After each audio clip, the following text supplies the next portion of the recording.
That was the trailer for the HBO docu-series God Save Texas, streaming on Max. And this is Factual America. I'm your host, Matthew Sherwood. Each week I watch a hit documentary and then talk with the filmmakers and their subjects. God Save Texas is a trilogy of films inspired by the Lawrence Wright book of the same name. Filmmakers Richard Linklater, Alex Stapleton, and Iliana Sosa return to their hometowns to shine a light on a side of Texas that often goes unreported, bringing to life the complex history and future of the Lone Star State. But where Texas goes, so goes the nation. Joining us is Alex Stapleton, the acclaimed director of the second part of the trilogy, The Price of Oil. Alex documents the adverse impact that the oil and gas industry has had on local communities. Her family's history is indeed the history of Texas, and as the former Texas exile has found out, you can go home again. Stay tuned.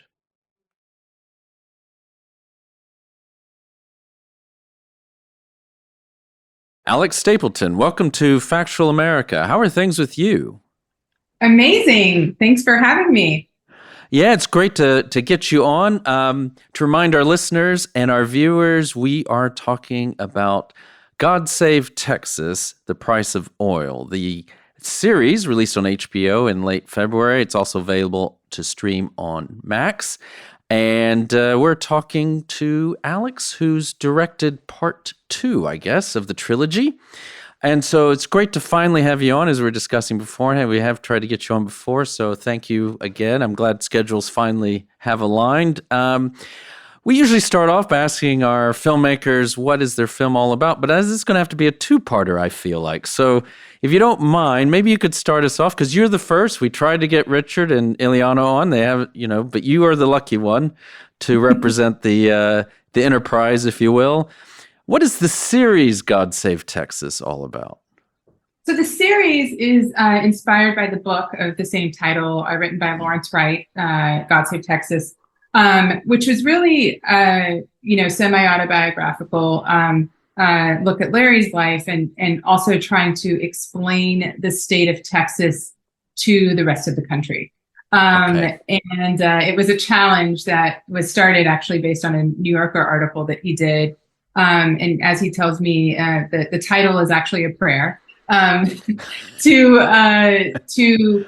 to talk about Texas, where we are right now, our place, when it comes to, the United States, but also our place in the world, and how there's, industries here that are really, industries and issues, I would say, right, and politics that are based with the book and as well as the trilogy. I think that the big thesis there is that how goes Texas is how goes the rest of the country. We're tackling and dealing with issues that are, if not already a problem, or issues across the U.S., but will, become more and more, issues that the country is going to have to face. And so how do we look at that and not really attack it from a political lens, but kind of attack it from this from a storytelling lens and right, going back to hometowns and like talking about our family and our identity as Texans. And that those stories, there's, as you said, there's an enterprise, there's or a trilogy as we call it, but there's 3 different films, and we're from 3 different places, 3 different filmmakers with various different backgrounds. And it's kind of as us talking about issues, but through the lens of our families and our lived experience in the state. Okay. Yeah, and Texas is a state of contradictions, to say the least. Absolutely. A giant paradox. Yes. A giant paradox. Maybe the biggest paradox that I think I've ever been a part of. Right. Because I think you describe yourself as an exiled Texan. Is that right? Yes. Yeah, I was when I began this journey, and at the end of 2019, I had been a Texan in exile for over 20 years. Yeah. I left because I felt limited, with the future that I could have here, and then moved to New York and LA. There wasn't really a big film scene in Houston. Right. So went out to go do that, and actually through making this film, I kind of have this new relationship with my hometown, my state, and I moved back. So I am now, I'm coming to you live and direct from Houston, Texas. Oh my goodness! Wow. So that answers one question I had already. So I will tell you too. I'm an exiled Texan and haven't made the journey back yet. I born and raised in San Antonio. So and I've been in the UK. But I've been in the UK for over 20 years. So. But I do get back there every so often, and each time it's like it's like a whole new place every time you go. And then at the same time, some things just never change really, both good and bad. But Absolutely. Why don't we focus? So before I go wax poetic about Texas or not, let's then zero in and focus on your episode, because yours is part 2 of the trilogy. So you had Richard Linklater, who does his first. You don't have to watch him in that way, but that's, his is the one about Huntsville and everything that everyone who's a Texan knows goes on in Huntsville. Huntsville's only known for one thing for most of us. But your episode is The Price of Oil. Now, what is that one all about, besides your family and the great city of Houston? So, it's me taking a look at the oil industry. Houston is the energy capital of the United States of America, a major player and geographical location with within the industry business, globally as well.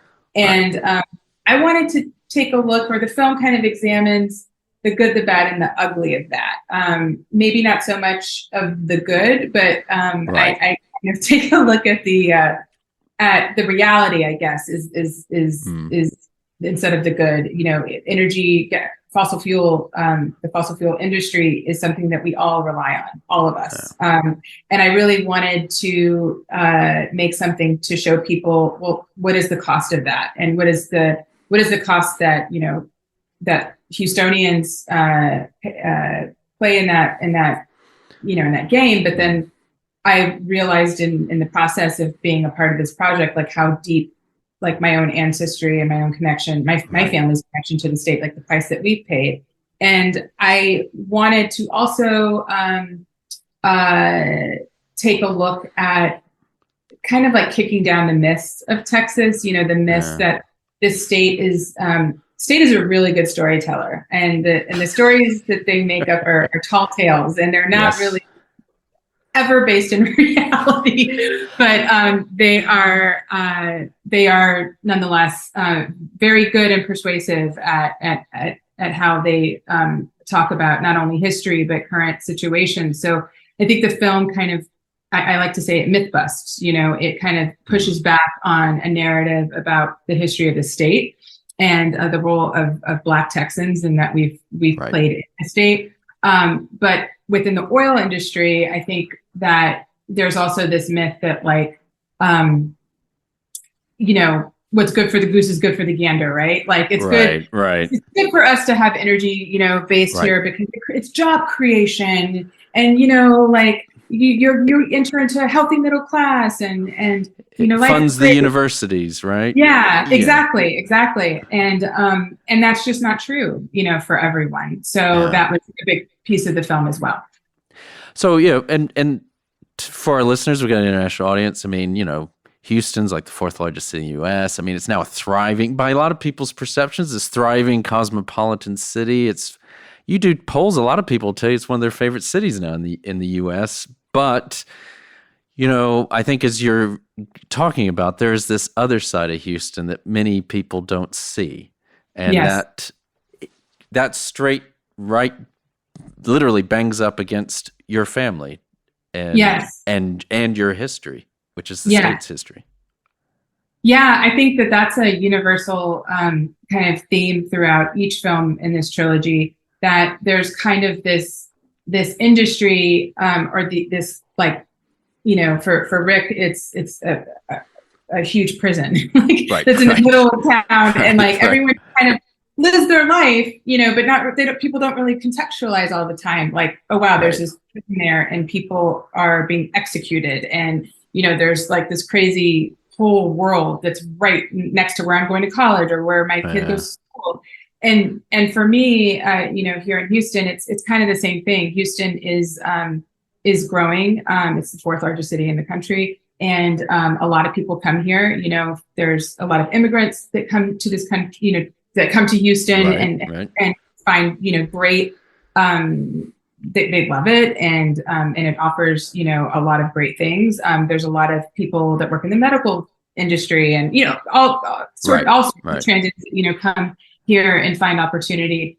But what's interesting is that most people don't realize that on the east side of town, close to the ship channel, it doesn't even look like the rest of the city. It's like it's like this crazy world that unless you have a reason to go over there, you could live your whole life on the west side of town, and not even know that this industry exists. But the other crazy thing that I don't really get into in a real way, in a major way in the series, I just mention it in passing, is that underneath the city, there's a whole world. There's pipelines and there's all sorts of stuff being pumped, from the Permian Basin underneath the city, all sorts of, chemicals and even chemical waste that's being stored underneath us. And so, it's actually very pervasive and like how present industry is all over the city, but above ground, it's kind of one area that you would have to that's just like very extreme, I guess you could say. But as you've already said, you moved away. You're away for like around 20 years, and then you've come back to do this project. Had you? Things have actually gotten worse, haven't they? Had you realized how bad things were? Yes. Yeah, I think politically and because of climate change and unregulated, no regulation or hardly any oversight, I would say, with the oil and gas industry here, it has gotten worse. The history of oil and gas's presence in this state, it's kind of a recent thing for us. Spindletop, which was the beginning of the oil boom, was at the turn of the century. And so, and then that took a while to turn into kind of the petrochemical, complex that exists now. That kind of maybe started to really, pump up, in the 60s and 70s. And so now we're dealing with like the waste from those things and, how that impacts, our land and natural preservation, of this area, this very swampy area.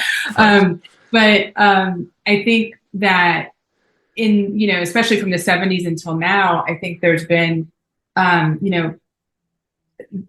citizens don't, the average person here doesn't really think about it, or they just think that it's normal. And so it's like, we've kind of turned, I think the other way. Of course, there are activists on the ground and people that have been sounding the alarm for a very long time. It's not to discredit their work, but I think, most Houstonians don't really think about, this issue. And then you have a government in place on a state level that is doing everything that they possibly can to like not talk about it, and to keep it very secret and to not have transparency over these issues. So it's kind of the perfect storm. And then you have climate change that's just, literally storms. Yeah. Yeah. And like just taking the carbonated like drink and shaking it in the bottle. And then, when a climate disaster happens, it's just, it's horrible, for this area. Yeah, no, because I was amazed because you have some of these scenes, because it's not about drone shots, but you do have these shots and things where I used to make, my family used to make this journey on I-10 going east to visit some family out east. And, about the time we got to Houston and then all the way through to Louisiana until New Orleans. And so, it was just a sulfur smell in the air and everything. But that was 40 years ago or so, and I couldn't believe how massive the whole complex has become. It's just, and then there's your family, like literally as they're called fence line communities, it's not your family, but someone who was in Port Arthur said that his parents remember they could literally put their arms out the window and touch, but at the same time, this is this is not an expose on Frontline. This is a very personal journey. Yeah. And I guess it's another way it's a great way of bringing make these issues real. I mean, how was that for you? I mean, you know, as you said, this has led to even big changes in your life, but you know, you've obviously visiting your mom and extended family, filmed mostly during COVID, I gather, from, you know, and your family's history is the history of Texas. I mean, it's a very personal journey for you. How was that? That was actually a very big surprise, you know. Really? Yeah. When I met with Larry, I was, you know, my name got thrown into a hat, you know, to do this. Rick had already done his film, and they were looking for 2 more Texan filmmakers. And I had already read the book and was obsessed with it, because Larry's book kind of put into, it articulated these feelings that I had, this like mixed bag of emotions that I had for being a Texan. You know, like I didn't understand why I had this like arrogance of like, we're the best state in the country, but also like hated it, you know, like it was 2 you know, very extreme like feelings. And Larry really made sense of that. And so when I met him, I was, you know, over the moon to be considered for the project. He was really excited that, you know, I was a Houstonian, because he really wanted to fit in an oil story into the trilogy. And, but, you know, when we started, I think the beginning of the journey was Larry was really interested in trying to unpack the process, you know, of oil and gas, and how we extract it, what happens when it's extracted, and then how it gets used, and kind of looking at the whole state of like the impact that has, and even like, you know, the like an oil, you know, a boom or bust economy, and what does that mean? Yeah. He really wanted people to understand like this is what it looks like, you know, but from the state's perspective. And he also really wanted to unpack the kind of the financial part of the industry. And so we met up in Houston, and we went around and we met with a number of people that work in the industry, and some, you know, really amazing professor, you know, people that study this, and were really interesting conversationalists to like to break down like the future of oil and gas. And even, you know, we were going to get into renewable energy, and what does that look like, because most people don't understand that the renewable mission and a lot of the renewable work is happening in Texas as well. And so, but as we were doing that, literally we had like a week, I think, of back-to-back meetings. And on the last night we went to dinner, and, you know, you were hearing about COVID, you know, in the news. And then all of a sudden I was on my phone, and I got a you know, a notice that the Houston rodeo had been canceled. And it was like, it's here. Because if for people who don't understand Houston, Texas, we have the biggest rodeo in the country. And for this city and this state to be behind shutting down the Houston Livestock Show and Rodeo, it's like, Houston, we have a problem. Like something is going on. So I remember, you know, and then immediately we went into like a lockdown, and I was staying with my mother. I had my son here, and I think because of COVID, and it allowed me to kind of reprocess what I thought the film was for me as a filmmaker.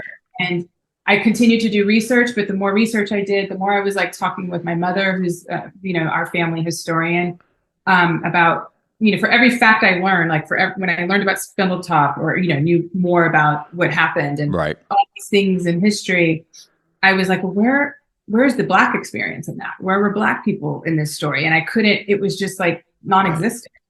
But then my mother was telling me about like this, you know, we've been in the state for almost 200 years. So then I started having those conversations with Larry, and the film started to kind of turn, you know, and Larry was like, this is fascinating. And so the story kind of became, instead of like telling you about an industry that it was kind of about the erasure and the absence of my community and my family, in the biggest industry, you know, in the state and you know, in the country. And so then it became, you know, this personal journey, and Larry was instrumental, as well as Alex Gibney, who's an EP on the project, right. Of kind of pulling that out of me, because, you know, I've been making docs for 20 years and I've never turned the camera on myself, and let alone my family and my hometown. And so it was extremely uncomfortable. Yes, but yeah, that became the new journey that I embarked on. Okay. And so it's, you know, we don't tend to in these interviews, we don't go into details of the film. Everyone should just go watch it. But you know, it's not great in terms of the environmental degradation and the impact it's having on communities, and those communities that are directly affected. Obviously, vast majority are in the Black and Latino communities and things like that. But do you come away with any hope after having filmed this? I mean, you must have some, because you've moved to Houston. Yeah. I do have hope. I have hope, but I think that my hope is in community. And I think that the biggest lesson that I got out of making this film is that you know, community is so important, and it's what makes Texas so unique in like a good way, is that we come from a culture of like amazing communities that we, you know, I don't know if it's a Southern thing or just that Texas has always had this kind of like, you know, wild West kind of like identity, but we find community, we build communities, the people of the state, I'm not talking about the government, but the people of the state are pretty incredible. And I feel like, you know, within the Black community, I feel like the Black community is incredible in this state. But, you know, the challenge is a government that is trying to make us feel like we're just individuals, you know, and reinforcing this idea that it's your lone journey. It's, you know, pull your own self up by your bootstraps. You know, it's the rugged individualism that is always the point of conversation. And if you want to change something, it's all in you. And that, you know, it's important to be the best person that you can be. And being an individual is it's amazing. But we also have to realize that we're one piece of a community and of a bigger thing. And I think that if we can really understand the responsibility that we have to community, that's what I have hope for. And I think the rest will follow. You know, it's Herculean, you know, like what we have to do and what we have to, the work that's ahead of us. Because, you know, a lot of us, there's just been so much to just break up the fabric of like, of community. And so I have hope, but I also am a realist in that it's going to be a really, really, really uphill situation. No, it's interesting that rugged individualism run amok. I mean, that's, yes, it's Texas, but in a lot of ways, that's the United States, isn't it? I mean, absolutely. This atomization, everyone talks about it, and polarization, whatever you want to call it. But yes, we're so, and I'll be the old man in the room and say, well, you know, social media and all that stuff, but it's more than that. I mean, it's like, it's just so inbred into you know, the way we're raised and everything that I think we have isolating. Lost. Yeah. Yes. Things don't get done in isolation. Nothing gets done in isolation. You know, everything takes, you know, to make a movie, it takes a community of people coming together to do this thing, you know, to any of these industries, you know, like, it takes people coming together. And so I think that, you know, there's always groups of people So the first thing is like just, knocking that lie out. But then it becomes a game of like, well, why does this group of people matter more than this group of people? And why is their health, or why are their financial, goals and wealth as corporations even, like why is that more important than communities of people that have built communities out of sheer willpower and that kind of pulling up your bootstraps? They have survived in spite of so many crazy things to foster a community. And now, with the oil and gas industry, there's just kind of this well, you don't matter, and you don't get a seat at the table, and you have no decision making powers when it comes to like what we're going to do and how we're going to move into these areas and do what we want when we want without you knowing or having a voice in it. And that's just egregious, So I think the film, I had a screening here in Houston a couple of weeks ago, and I invited my family, and I also invited members of the community that I profile in the film. And it was really, I think the hardest thing, I mean, everyone was really happy, that was done, and it was very joyous, but the really sobering moment were these conversations with my family and people that live in these areas, and they're like, I didn't even realize it was that bad. I didn't even to see the drone shots of like what a fence line looks like. It's like, it gives you goosebumps because it's like this, you can just look at those shots and go, this something ain't right here.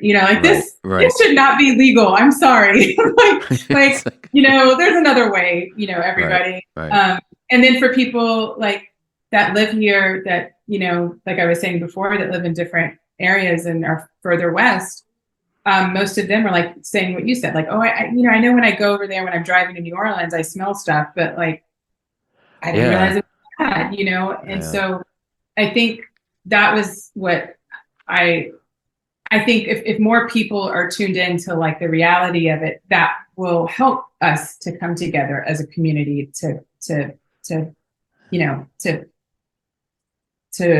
provide, or like at least start these conversations of different solutions, or just like how do we fix this? What can we do at this point?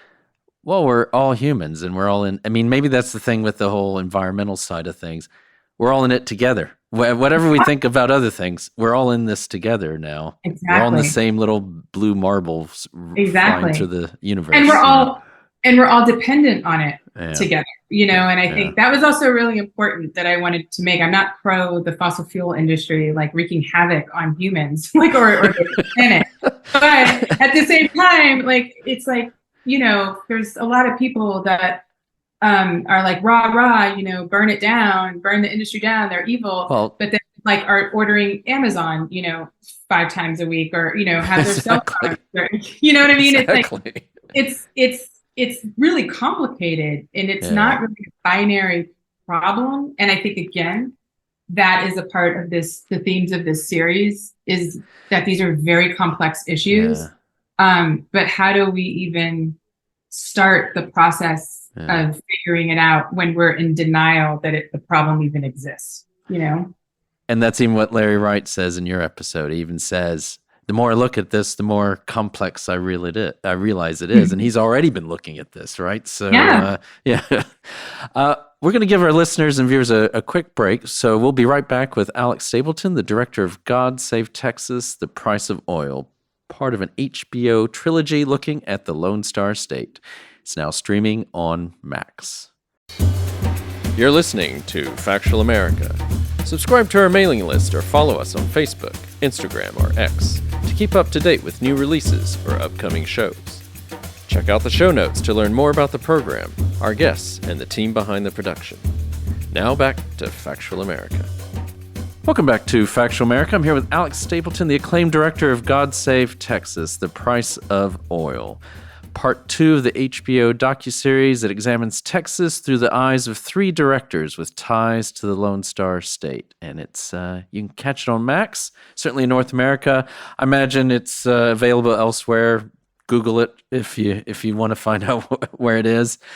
You've already touched on this a bit, but whose idea was to base a series on Larry Wright's book? I mean, how did that come about? I mean, if you're able to, if you know how that all happened. The origin. Well, yeah, a brief origin story on the brief origin story. Well, Larry Wright has collaborated with the filmmaker Alex Gibney on a number of projects over the years. They're kind of like, in my opinion, a dream team of filmmaker and journalists that love taking on very complex issues. Woo, yes. Deep and dark, like windy roads from Scientology, exactly. To, our presence in the Middle East. So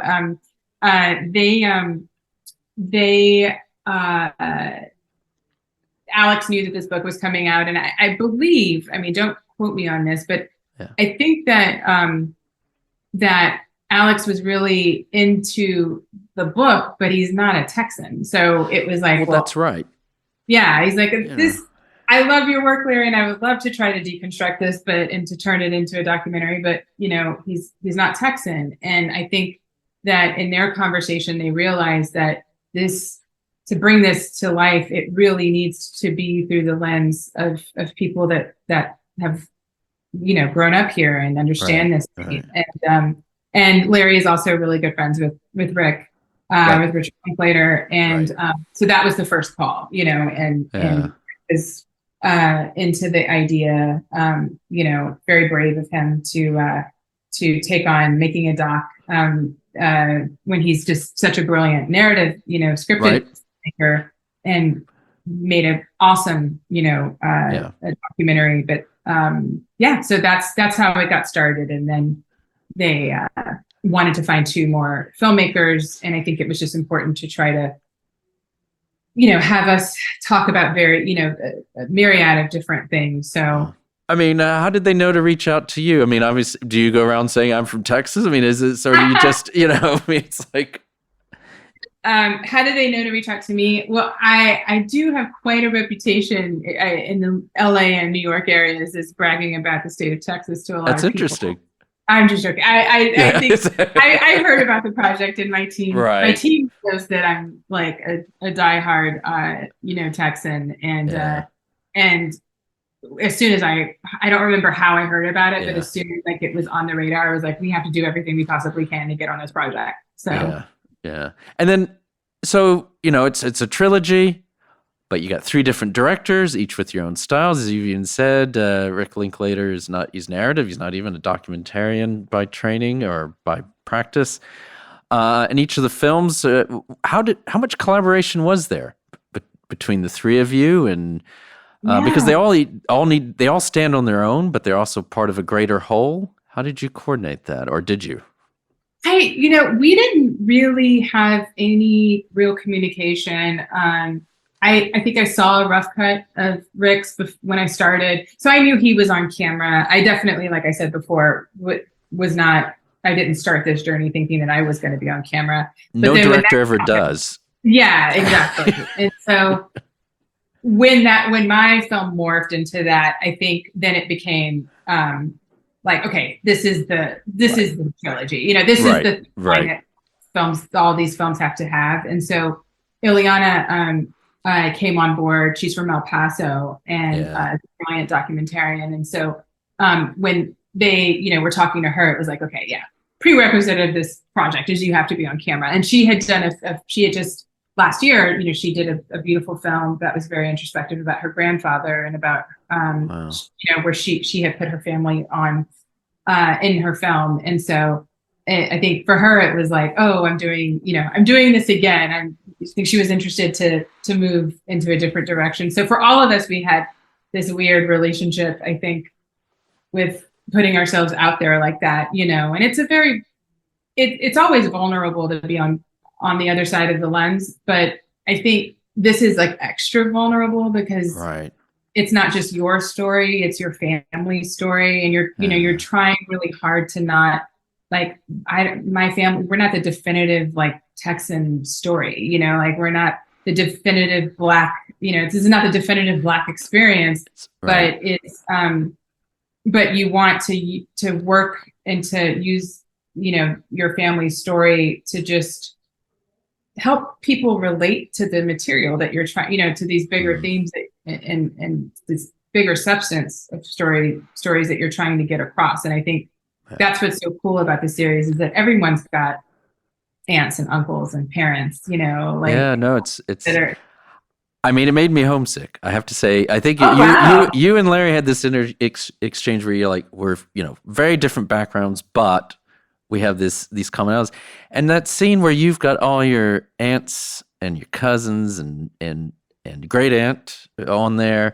Oh my, and then even the pictures you have of you growing up. It reminded me, I wish had been around my cousins as much as you were around yours, but those family gatherings, and you were saying, is this a Southern thing? Is it a Texas? I can tell you, because my dad's got Southern roots. There's a little bit of that, but it's definitely very uniquely Texan. It's it's certainly because you say it's a state of tall tales. It's what I remember, and this has come up in other episodes we've had where we've had Texas filmmakers on who've had, not always, but sometimes have been set in Texas. Because we actually, the Horton Foote documentary we had on, and she was saying, it's all about there is that storytelling. I do remember that. You are sitting around, and when you're young, the old people telling stories. Yeah. And, whatever the background, and my background is very different than yours, but there is that commonality, and there is even the way your old aunts were saying certain things were exactly the way, the way they even said, may she rest in peace. I gather your great aunt Leila's passed away now, but even the way she said, we moved here on October 3rd, 1954. I was like, oh gosh, that's like, I've had that conversation, right? So it is, so it's so real. It's so, so for those of you wondering, it's very unique, but it's also not atypical. I can tell you, those kind of gatherings and those experiences, and the dominoes. Oh my goodness, I miss. You got to have dominoes. Someone's got a table full of dominoes, But how was? You're not the first person to have their family on camera and stuff, and as you've already said, Iliana had hers. But how difficult was that? Because that's got, like you said, it was not just you out there putting yourself on the line. It's your whole family. That was challenging. I think my family, my parents probably understand, I think, at this point, what I do. My extended family, they see my name on docs that come out, but I don't think that they understand like what goes into making a documentary or what my role really is in it. And so, I went around to every single person in my family to kind of get their, like, are you in, are you out? Another layer of this is that I do have some cousins that work in the oil and gas industry, including my own siblings who were like, yeah, no, we're not jumping on this bandwagon. We like our, we love our jobs, and we put food on the table, and we're not doing anything to jeopardize that. And I was like, totally respect that. So, the film is made with everyone who was okay with saying, speaking out, sharing their experience. And I remember when on the first day of me going for the domino scene, where my family gathering was. You're right. I showed up and I had like all these people, like a huge cameras, like we had like a little some gear to do a dolly shot, and there's just all these humans like with me, and I think my family was like, we thought that you were just going to be shooting this on like maybe your cell phone, or I don't think they realized how big the equipment and the crew were going to be. Not that I roll with like that many people. I mean, it's not crazy, but so that was interesting. But they adjusted really quickly, and I think the most challenging part of it was filming during COVID, and trying to this is pre-vaccine COVID, and you know, trying to be really cautious and careful with not like getting my crew, you know, sick, but not getting my family sick. And there were so many things that like I'm just so used to doing. Like you'll notice in the other two films, there's scenes where, you know, Iliana and Rick are driving around in a car with Larry and kind of doing a tour of where they're from. Right. I shot mine during COVID, and that wasn't, you know, the DGA was like, I could not get in a car with someone and do that. You know, like it was a bit isolating of how to even conquer shooting the thing. And, you know, we're wearing masks in a lot of the shots. And so it was there were things as a filmmaker that I was a bit annoyed with that I couldn't creatively pull off. But you know, the way I look at it now is like, it's kind of like a time capsule of just what it was like, you know, make docs in that time period. So, well, thank your family for us. I'm glad they cooperated, because it's a wonderful part of the film. And so now that you've moved back to Houston, you can go home again. Is that what you're gonna tell us? Yeah, I'm back. I live in the heart of the city, and I'm, you know, I've got my family here. I thought, I mean, the plan was never to move back. I thought that I would I would leave. Like while I was doing this, I was also making a film called Reggie, and it just so happened Reggie Jackson, it's about the baseball player, he left the Yankees and went to the Astros. So I was also like embedded with the Astros. That's right. He did. I forgot about that. Yeah. And then I also was filming another project about the George Floyd murder, and was working on that. So I had, you know, for 20 years I had been gone and never shot anything in Houston, even in Texas. And then all of a sudden I was making all of this content and telling all these stories, and everything was Houston based. And it just like the light bulb went on for me creatively that, you know, as a filmmaker, I moved to New York and then to LA, and you're always like kind of searching outward to find stories. And now I'm in this new chapter of life, my career, where it's not that I want to continue to tell stories about me or my family, but when I say inward, it means like where I'm from, you know, that's Texas, that's the South, that's the Gulf Coast. I really think it's important for more stories to come out of here. You know, I think that's even with the reception of like, you know, how people received this series.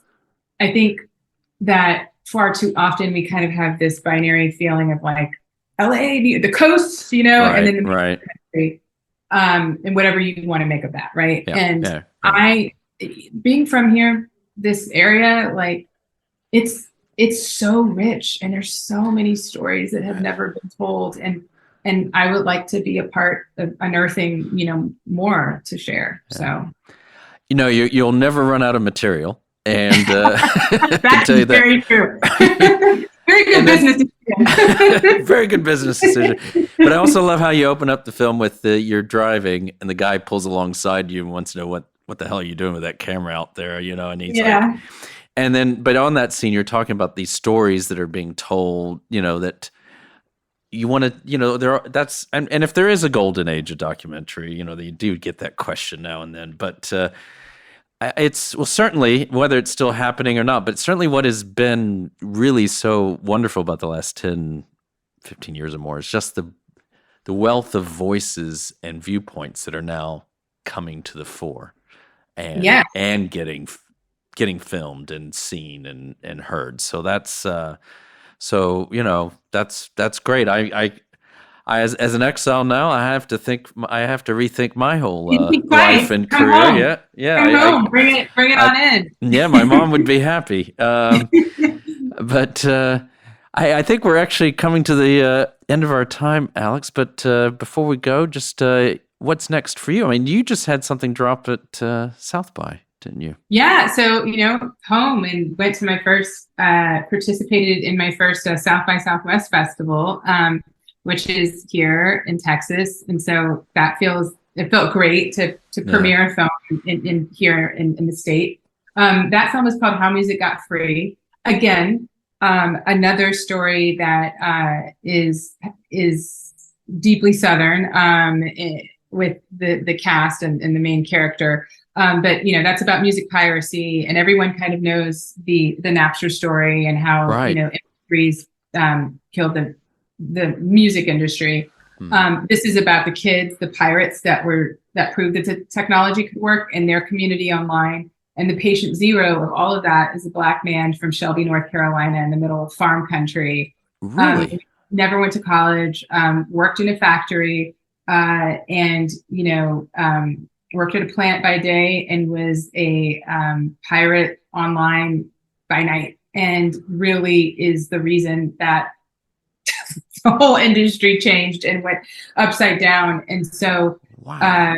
And I again, I'm not from Shelby, but like, this is yet another, I think I'm liking this new world of, just unearthing more Black stories, more Southern stories of what we have done, and what we have contributed, and how rich and the stories are just endless here, and no one. This was based on the book, actually, How Music Got Free, but to be able to tell his story and to kind of put him in the pantheon of, like, we talk about Steve Jobs and the iPod and all of that, but here's the guy that should have a place in that story. So, and I've got my company, House of Nonfiction, went independent with that this year. We've been around going into our third year, and just really trying to do more stories, myself, but also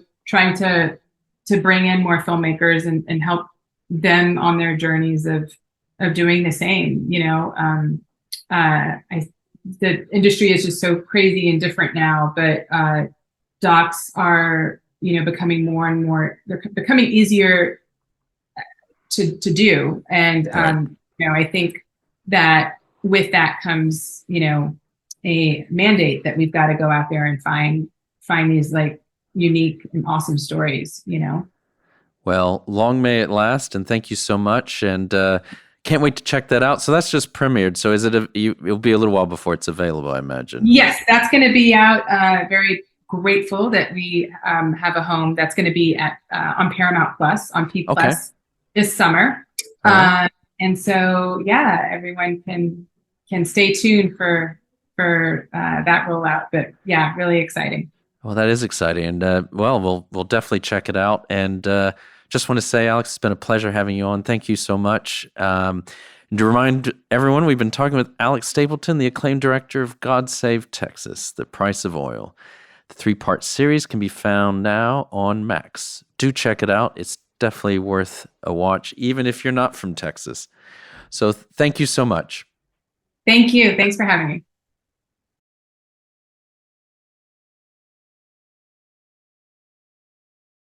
Thanks again for joining us on Factual America.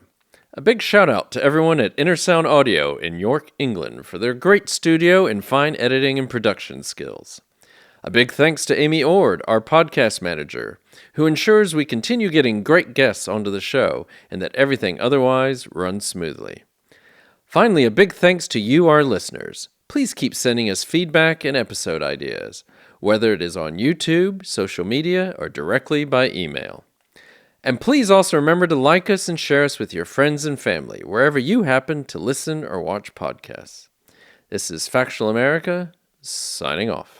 You've been listening to Factual America. This podcast is produced by Alamo Pictures, which specializes in documentaries, television, and shorts about the U.S. for international audiences. Head on down to the show notes for more information about today's episode, our guests, and the team behind the podcast. Subscribe to our mailing list or follow us on Facebook, Instagram, and X.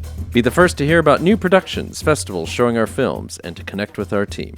Our homepage is factualamerica.com.